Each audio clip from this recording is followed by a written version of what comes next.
welcome to this month's Wellness Wednesday, Maintaining Relationships and Maintaining Intimacy in Your Life.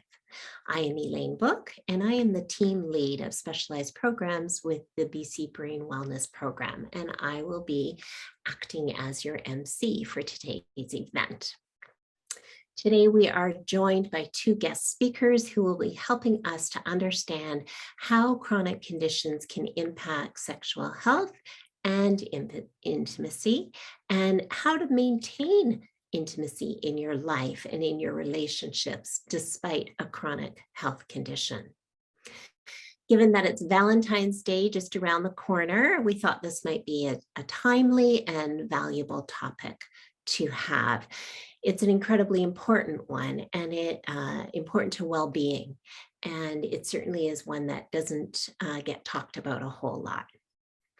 During our session today, our first speaker, Shea Hocaloski, will speak about the ways that sexual health can be impacted by neurological conditions. And then our second speaker, Tricia Wallace, will share some ways to create and maintain intimacy in your life. Before we get started, I'd just like to acknowledge that the BC Brain Wellness Program at the Center for Brain Health is situated on the traditional, ancestral, and unceded territories of the Musqueam people. I'm joining you today from Vancouver, the traditional, ancestral, and unceded territories of the Musqueam, Squamish, and Tsleil-Waututh nations, the lands that we are privileged to work, learn, and play on. So a couple of housekeeping notes before we begin. If you have any questions or comments for our presenters today, please type them into the chat box, and then we will try to address them and answer them towards the end of the session. Today, only the speakers, the presenters, will be unmuted. The session, as you know, is being recorded, and this recording will be available to you on our website at bcbrainwellness.ca in about 2 weeks' time. And so if you'd like to rewatch it or share it with family or friends, you will be able to do that. So without further ado, I would like to introduce our first guest. She is currently working as a sexual health clinician with the Sexual Health Rehabilitation Service and the Vancouver Sperm Retrieval Clinic. She has held this position since June of 2004. And in this role, she's involved in research, education, and direct client care. She has participated in a number of national and international conferences on the topics of sexual health and disabilities. Shea, thank you so much for joining us today, and I'm going to pass it over to you. All right.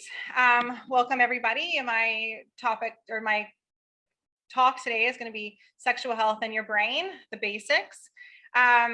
So we know this topic usually gets quite a bit of interest, as it's something that a lot of people have questions about, but aren't often that comfortable in talking about it with somebody. So I just wanted to start off by thanking you for being here today.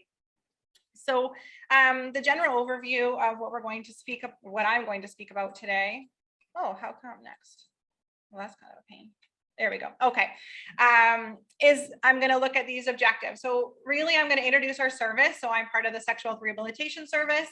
I'm going to give you some just general definitions about what this all means, address some of the common questions and concerns I get asked in my practice. And then at the very end, to provide some basic strategies about what you can start to do about your concerns. So as I mentioned, I'm part of the Sexual Health Rehabilitation Service. That's situated kind of in two places. One is GF Strong, which is the rehabilitation hospital in Vancouver. And I'm housed out of the Blesson Spinal Cord Center, which is just off of the hospital grounds, the Vancouver hospital grounds. We are a nurse-led team, so we're really unique in that not only the nurses are the ones that run the service, but it's also quite unique to all of Canada. So there isn't actually any other services like ours in the country nationally. Our services are covered under MSP, so there's no cost for the services. And we see anybody with a neurological disability. So when I use the word neurological, it means anything that affects your brain or your spinal cord.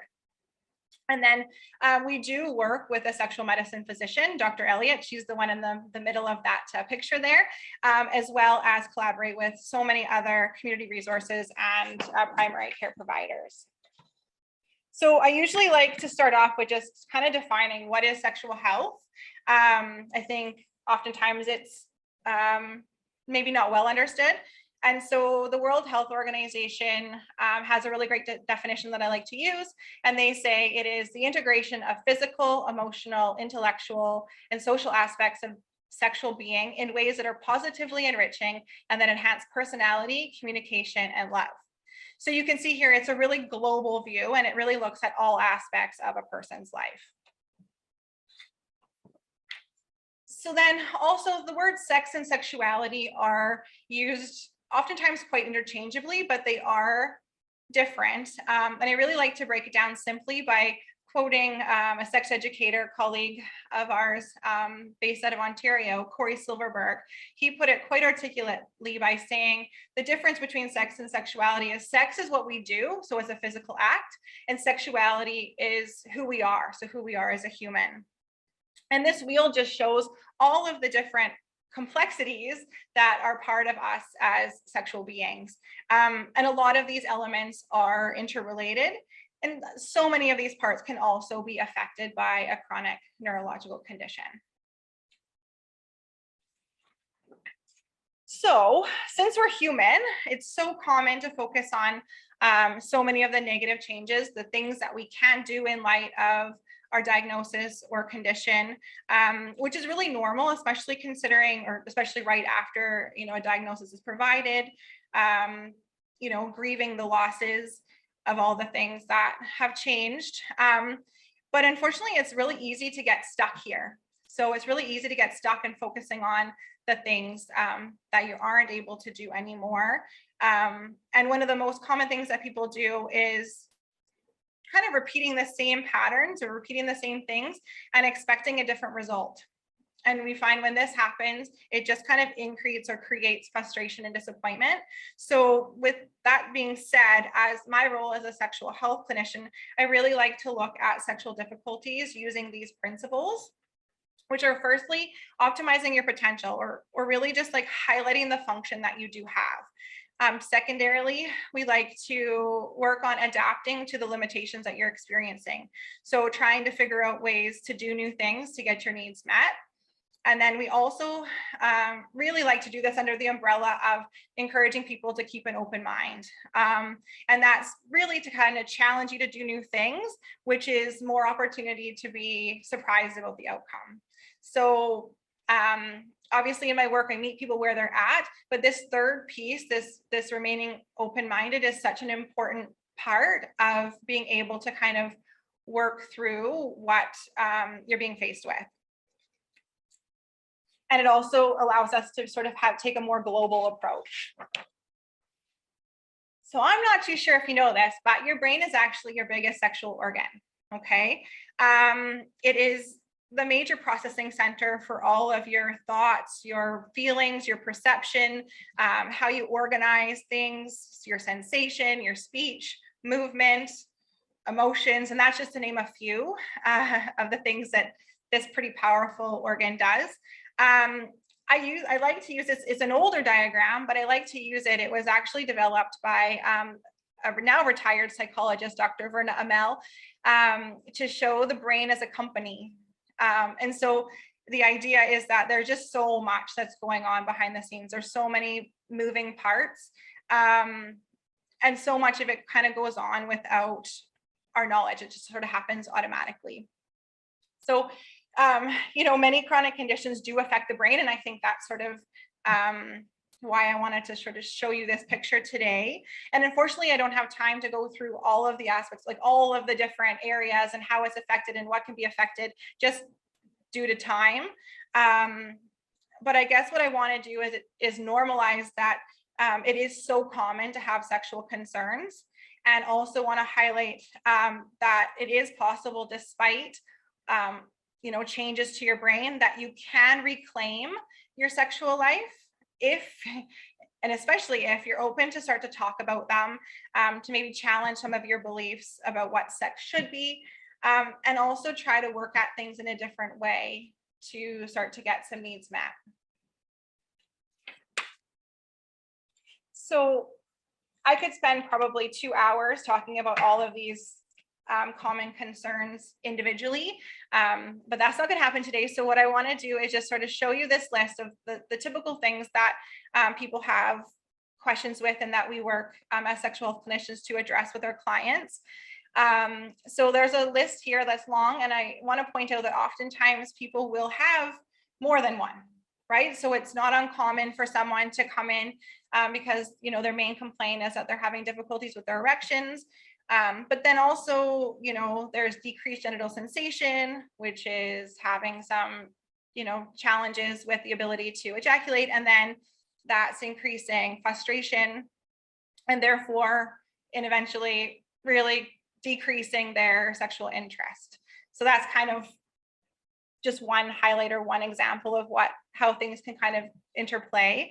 Another option would be, you know, someone's coming in because they're just experiencing low sexual drive or interest, just not really feeling like they want to be sexual anymore. And, you know, it could be due to some changes to confidence and self-esteem as it relates to their condition.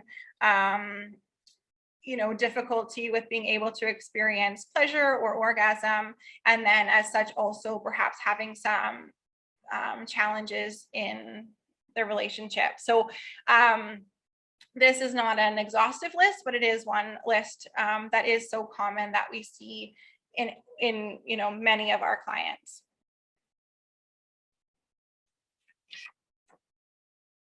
So as I mentioned previously, really in order for us to assess sexual health, we need to really take a holistic approach. And that means that we have to ask questions not only about your condition specifically, but also questions about other factors that can influence your sexual health. And so these are things that we like to ask questions about what's going on with your mood. So how are you coping with everything these days? What is your mood like? Are you feeling quite low or super anxious? You know, what medications are you on? Side effects of certain medications can have some sexual implications. And so they're not always discussed, unfortunately. And so we kind of look at that. How are things going in your relationship? Are you guys getting along? Are you speaking to each other? Are you communicating about your wants and your needs and your fears? You know, how are you feeling about yourself? Are there any other medical conditions that are kind of going on alongside of everything else? We know that things like high blood pressure and diabetes can be a contributing factor to erectile difficulties. Good old hormones can also be a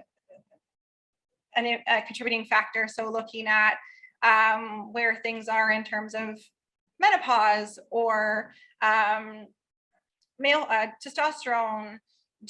What are your energy levels like? Do you snore?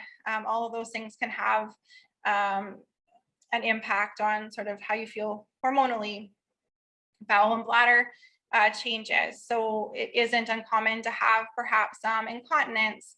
And so that can have an effect on, you know, just the way you feel about yourself and sort of socialization and being intimate. And so, you know, has there been an opportunity to be assessed by a urologist?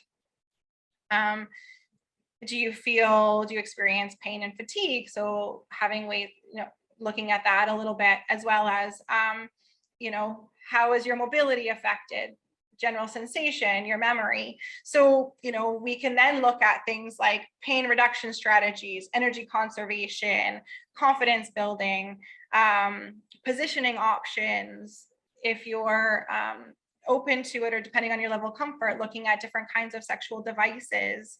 And then also looking at referrals. So I did mention early on that we do collaborate with a lot of community providers. So there are things that we can't do, but let's say you're having some bowel and bladder changes and you've never seen a urologist, then we can start to put forward some of those referrals for you, because sometimes if those aren't addressed, then it makes it difficult for on our end to help address the sexual health piece. Other things like blood work can be done just to test your hormones and test for any other medical conditions. So that's a lot. There's a lot of things that we can do. And, you know, mindfulness, I'm not too sure if it's one that's been spoken about on Wellness Wednesday before.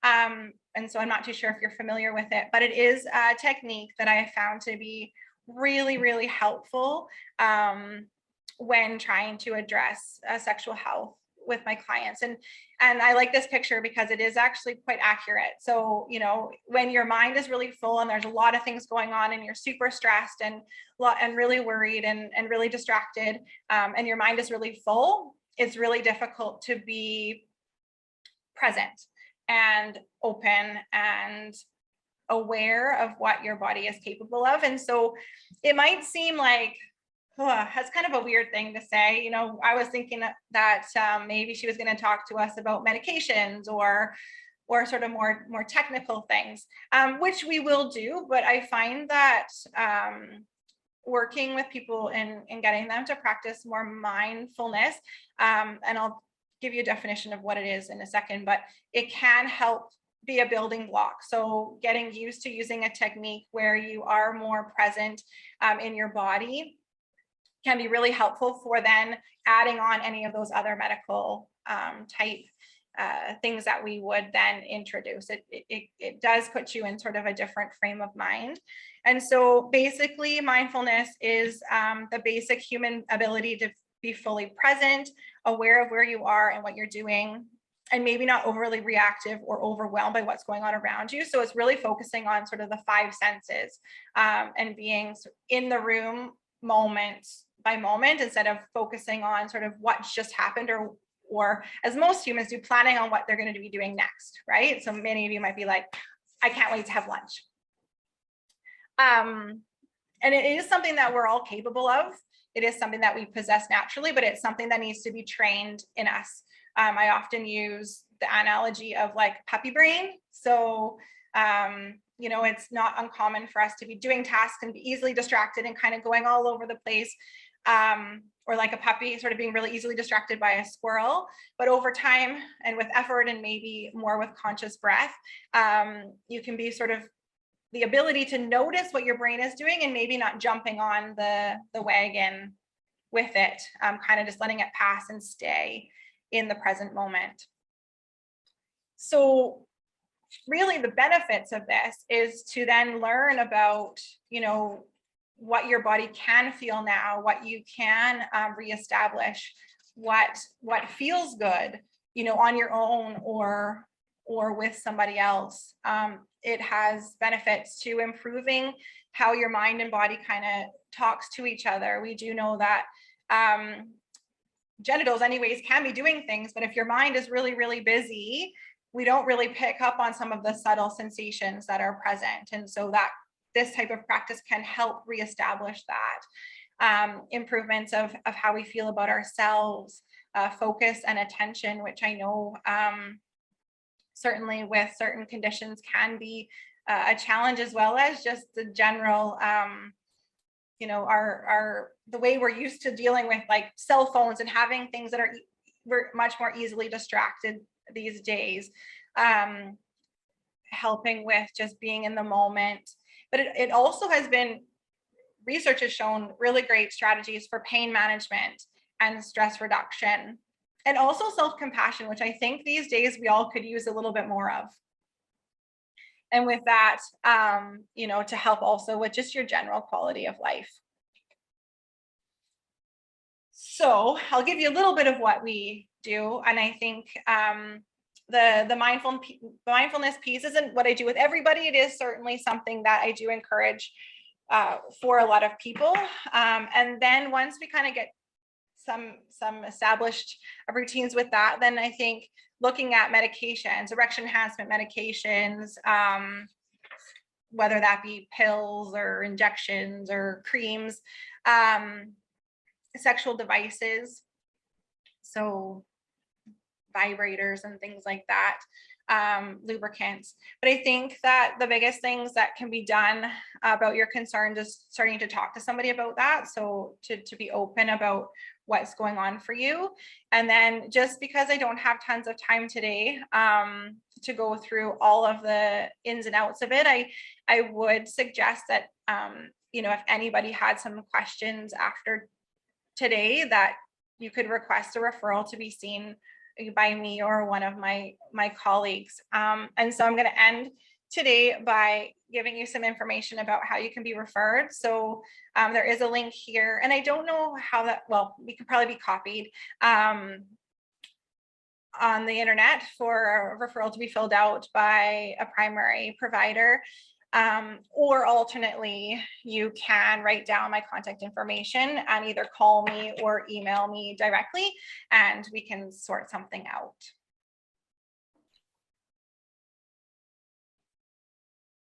That's it. Okay.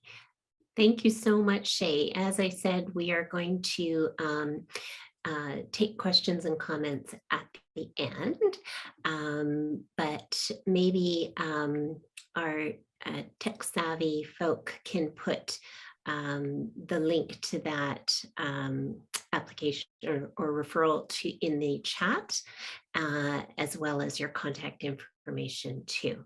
And Shea, I'm just going to ask you to stop sharing your screen for a moment. Thank you. Yeah, and as I said, we can put that information into the chat as well.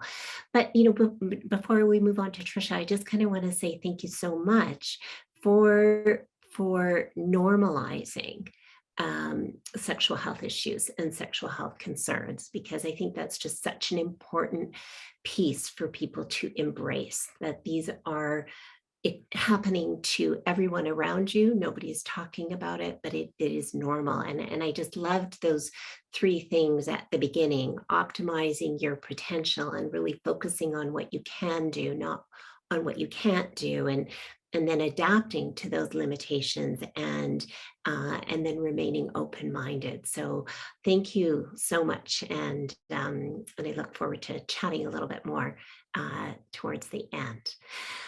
So with that, I'm going to introduce Tricia. So Tricia comes to us with a background of 31 years of nursing experience in the field of mental health with adults of all ages in the hospital and in community settings. She has worked as a nurse educator at UBC and Langara College. And in 2019, she completed her training in counseling psychology, gaining experience in many areas of therapy, working with individuals and with groups. As a registered clinical counselor at the Parkinson's Society of BC, and also in her own private practice, Tricia provides therapy, information, and support for individuals, for couples, for families, all who are living with the impact of chronic health conditions. And so I welcome you, Tricia, and thank you for joining us today. Thank you. I'm really glad to be here. I'm just going to work on sharing this screen here.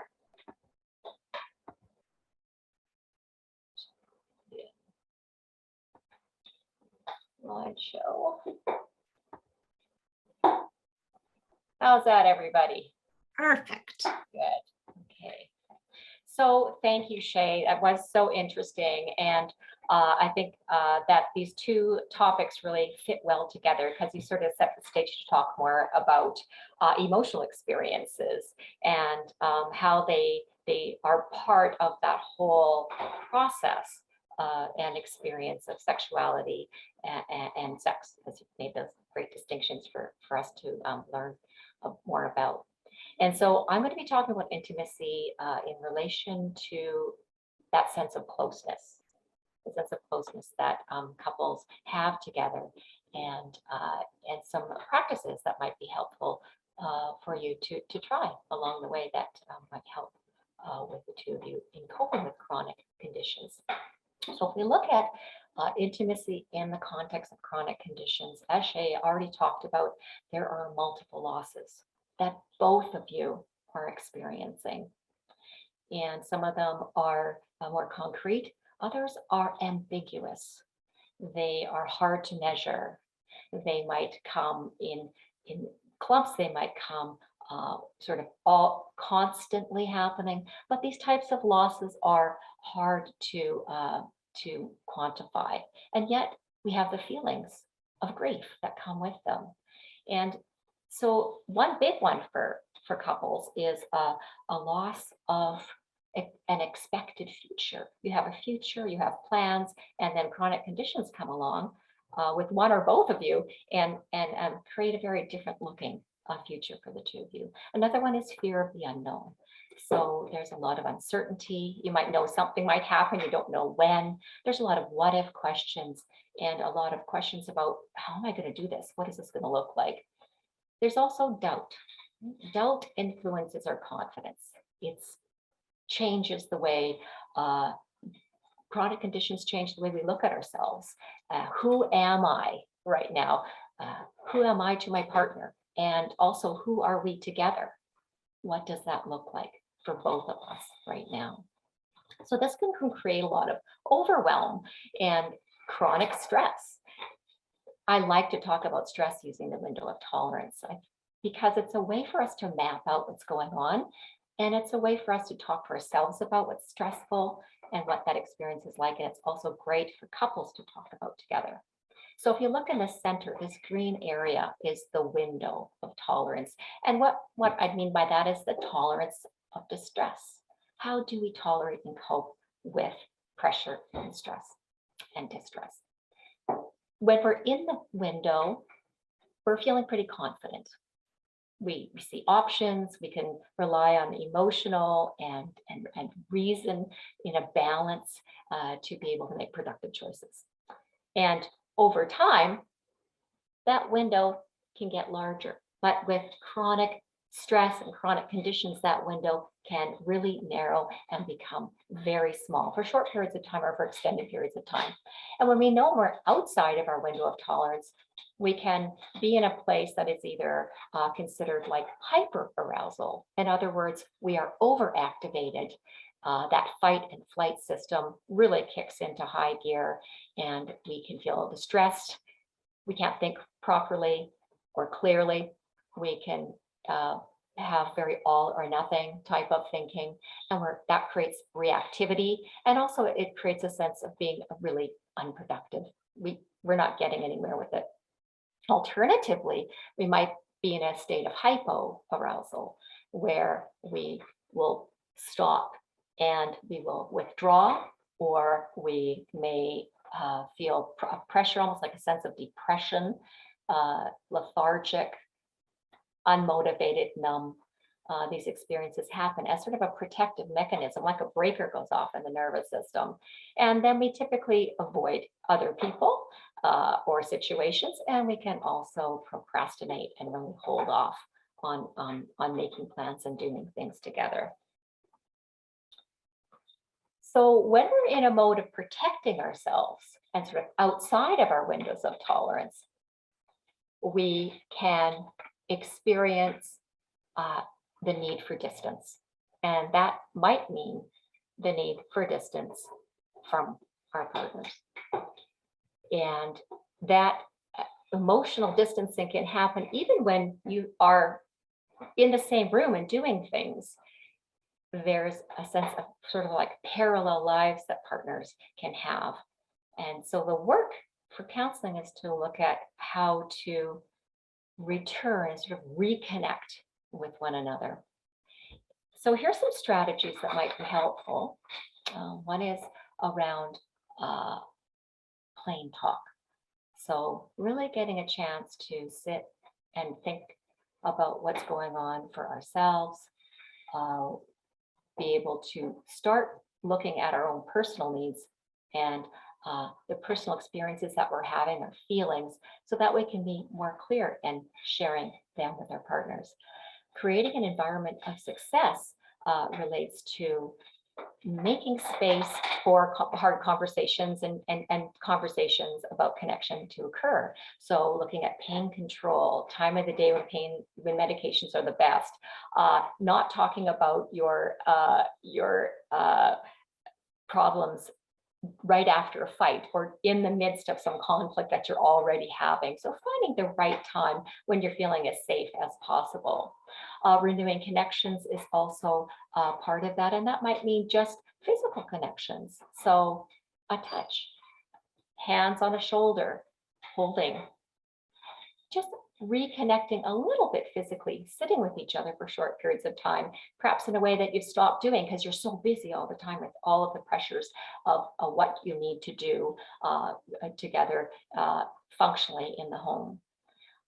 Now, dropping judgment and leaving room for new answers is really, really important. Of course, Shea talked about this as well. Now, judgment of yourself. Think about judgment of yourself first. And when we're outside of our windows of tolerance, we can be reactive. We can say things that we regret, that we feel really bad about. And we can really ruminate on, oh, why did I say that? This isn't me. I didn't mean it. And yet we don't go back and talk with our partners about it. Alternatively, judging our partners. We know them. We start to mind read. We can think, okay, I'm pretty sure I know what this person's thinking, and we can jump ahead instead of waiting to see what happens. And a situation like that might be, let's say I am planning a trip for and I'm working on it, and my partner's sitting there, and I ask him a question, and he frowns. And instead of saying, I notice you frowned, I say, you don't even want to go, do you? So I right away interpret what he's saying and make a judgment about what he's thinking without really giving him the space to share what might be going on in his mind. So Julie and John Gottman are really renowned researchers and practitioners in the field of marriage, and they have some really great things to draw on. And one of them is the emotional bank account, and that is looking at doing things and reconnecting and finding those good feelings and those moments of connection that you can have with each other, no matter what's going on in your life. But they might have to change over time depending on the changes that the both of you are experiencing.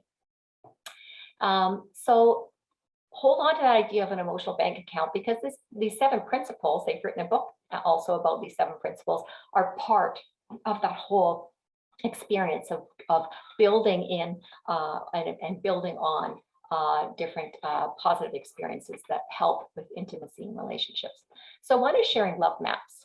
Love maps are, they're like sets of questions that are similar to the questions that you might have asked your partner when you first met. Getting to know each other. And we are all evolving. We're evolving all the time. And of course, in the context of chronic illness and chronic conditions, we're evolving quite rapidly and shifting completely at sometimes. So getting a chance to reconnect, ask questions about simple things that are, like, what's your favorite song now? Or something that's more emotional, like, what are you most afraid about in the near future? Or what are you most looking forward to in the next month? So you can start to talk with each other in a different way that you might have not done for a long time.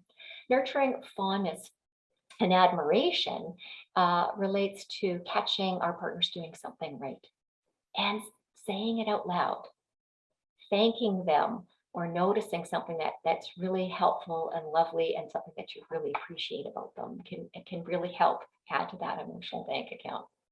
Turning toward each other instead of turning against or away is something we'll talk more about next slide. But that's essentially looking at how to work through some of our own stuff to be able to be open to our partners.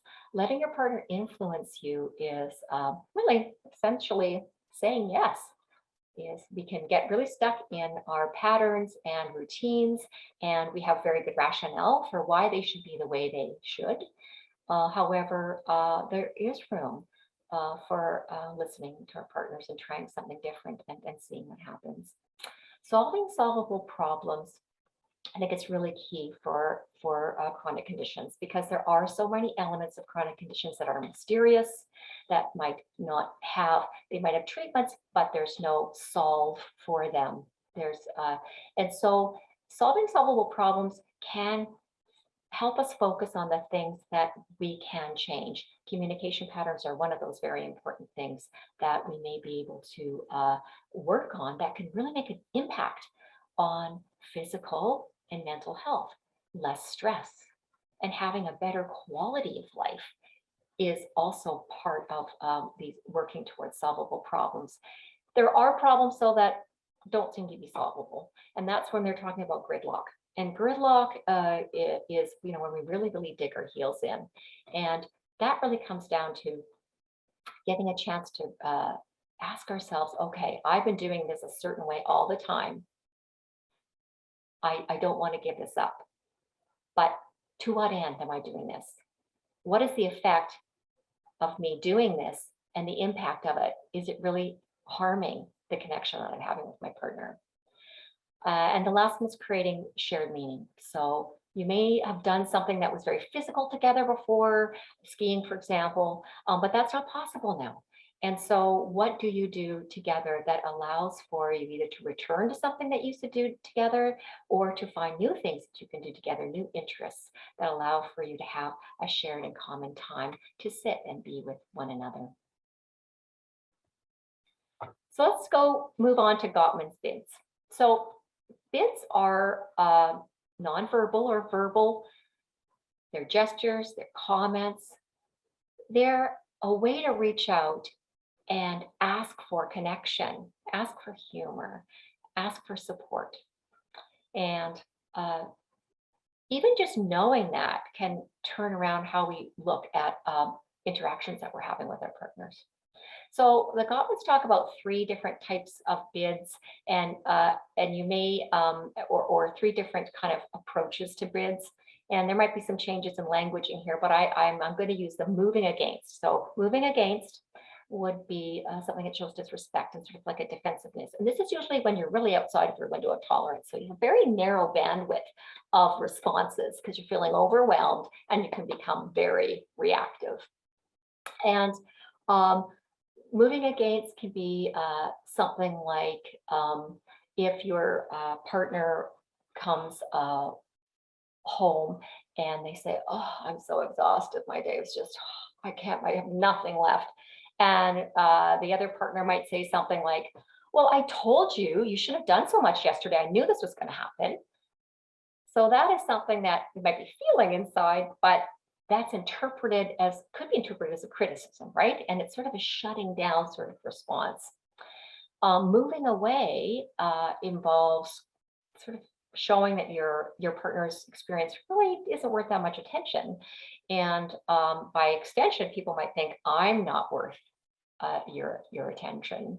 And there's 2 different elements to moving away. One could be something where there's almost like a full stop disinterest. So I might say, honey, what do you want for dinner? And the person might say, whatever, and just keep on doing what they're doing. Another might be where a person says, hey, I saw this really great car, and I know you really like these cars, and I want to show it to you. It's exactly what you were talking about. And you might start to say, oh, yeah, that car, yeah, whatever. Oh, I'm wondering about my appointment tomorrow. I don't think that doctor's going to do a good job on my disability form. Like this is not going to work. And so you're sort of like shifting gears. You're partly paying attention, but you're really not listening to what your partner is saying. Turning toward is different. So turning toward involves showing interest and concern and curiosity, and sort of like, hey, I'm here with you.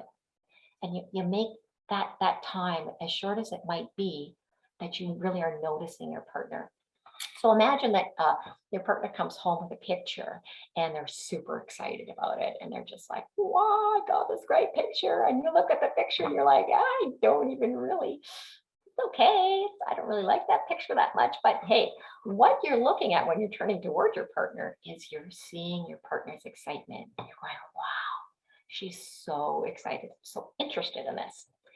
And then that you can resonate with your partner on that. Hey, this is so exciting. The colors are so interesting. I think they're really going to fit well.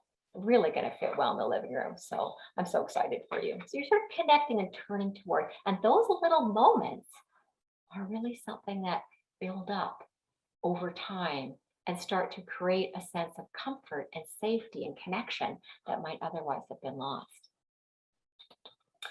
So I'll just leave this, hoping that all of you on your journeys have been able to take some of this information and use it in some way moving forward as couples, and also as individuals, because these bids are great in and outside of couples actually. And start with your medical team, get connected, see a counselor individually, see a counselor together. And even starting one small gesture and one small activity might be very helpful, make a big difference. Thanks. Thank you, Tricia,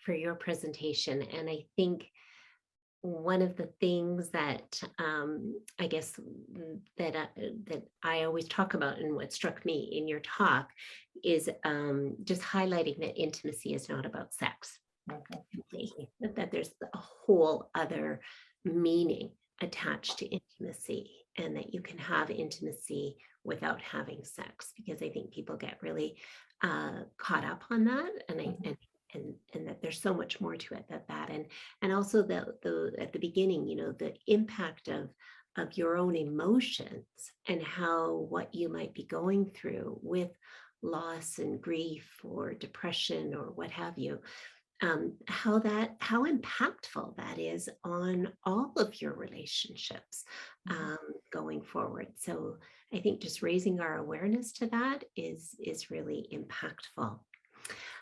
So thank you for that. So we definitely am happy to go to any questions or comments that people who are listening today may have. And as you're thinking about that or starting to put that into the chat,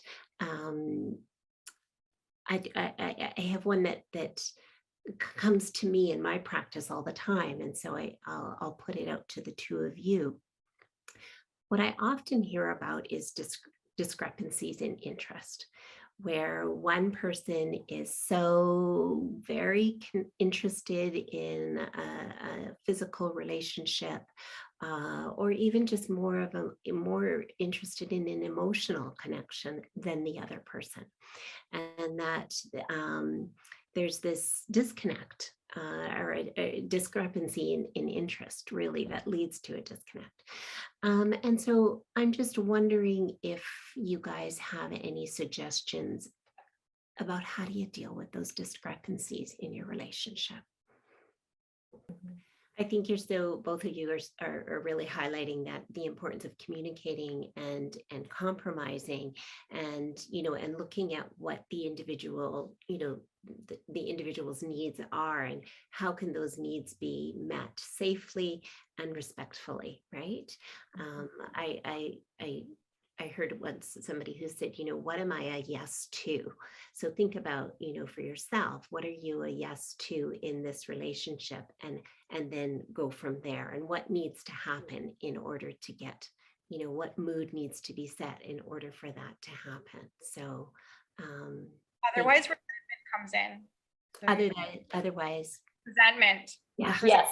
They start to resent each other. Well, you're not doing this for me. You're not doing this for me. And then all the communication starts to get really like finger pointing. Yeah, absolutely. Like a competition. Yeah. And that resentment actually can even be about the illness or the health condition, and resentment about changes in what life was supposed to look like right now. And so the importance of dealing with those underlying feelings, so that you're then able to make room for these more positive connections and experiences, right? And to ask for what you want too, like it might be that, you don't want to have intercourse, you want to just be with one another, and it's okay. Take the pressure off and just start with that. And I think the pressure is such a big piece of it for sure. Yeah. Um, the other thing that just kind of followed up on what you were saying before, um, uh, around meeting needs and that sort of thing. You know, what I often hear is somebody else say, you know what, I am depressed, I experience apathy, or care partners who are just kind of simply so tired, and that they really have very little interest in their or energy, in working on the relationship. And I think, Tricia, a lot of your suggestions certainly can would address that. Um, but I was just wondering if there was anything else, you know, when you're kind of so low, what's something that you can do to just start, you know, to take that first step, you know, that very first small step. I think you even said that, Tricia, you know, a small something can then grow from there. So just if you had anything else that you wanted to add on about how do you get started? yeah. Yeah, I mean, I think that part of this really is too, like the solve problems if at all possible. So, you know, maybe if you didn't want to have that respite, you actually do need to make that space. You need that to make that space in your life itself in order to, you're so gassed out otherwise. There's just not one other thing you could possibly do. And then there's this whole prospect of having to give something that you're kind of hesitant and worried about giving. So doing something for yourself, making that space, making that time is so important. And then the smaller things like the gestures and catching each other doing things right, and these small little things that can kind of add up over time. Yeah. Cumulative effect. Sorry, Shea, you were about to say something. Our caregiver burnout is a really big thing, and it's very difficult to switch the light switch on or off from being the caregiver and on to being the partner. And so that is something that, you know, needs to get looked at in terms of, you know, how much gas do you have in the tank and how to sort of piece it out. Can you, you know, like Tricia said, get some of that respite, ask for some assistance so you can have some time away and on your own and kind of fill your cup back up. So that do some things that sort of make you feel good. And then you may want to, you can be more open to sort of having more of that time to be with your partner as a partner. And sometimes it's about just taking a step back and just reminding yourself, like, you know, why did I fall in love with this person in the first place? What did I love about them? What did I admire? What do I cherish? You know, and just kind of, you know, bringing yourself back to the basics, really, you know, and being intentional about remembering that. There is a comment question in the chat.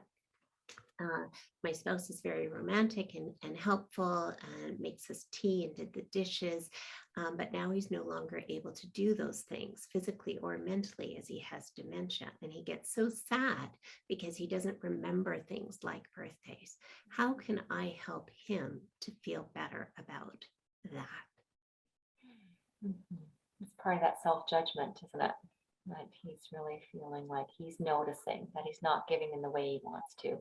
Mm-hmm. Yeah, that's really hard to witness. And so I suggest that it is a matter of if you can move toward having him, if you're sitting together and you hold his hand and say something like, I just like sitting with you here. It feels so good. This moment is so good. I really needed this right now. But he feels like, yeah, he's able to sort of make that connection with you that he wants. And this is exactly the type of transitions around who are we to each other? What does that look like? And how do you kind of keep that sense of partnership, even when there's a lot of custodial stuff that you're doing that's more like a job? Where do you fit that sense of being a partner in? And you're also, I think, that referring to sort of like those love languages that he used to probably show his love with acts of service, doing these little things. Yeah, so getting a chance to even just share these other Mhm. connections and a different way to show love is really important. And I think validating how he's feeling, right? Yes. Like I understand why this is hard for you, or you're Yeah. upset because you're unable to do that. But then again, highlighting what you're still getting from him that he doesn't even know he's giving. Yes, thanks. That's a good way to say it, Elaine. As we are getting to the top of the hour, I just wanted to share a few resources, excuse me, that might be useful going forward.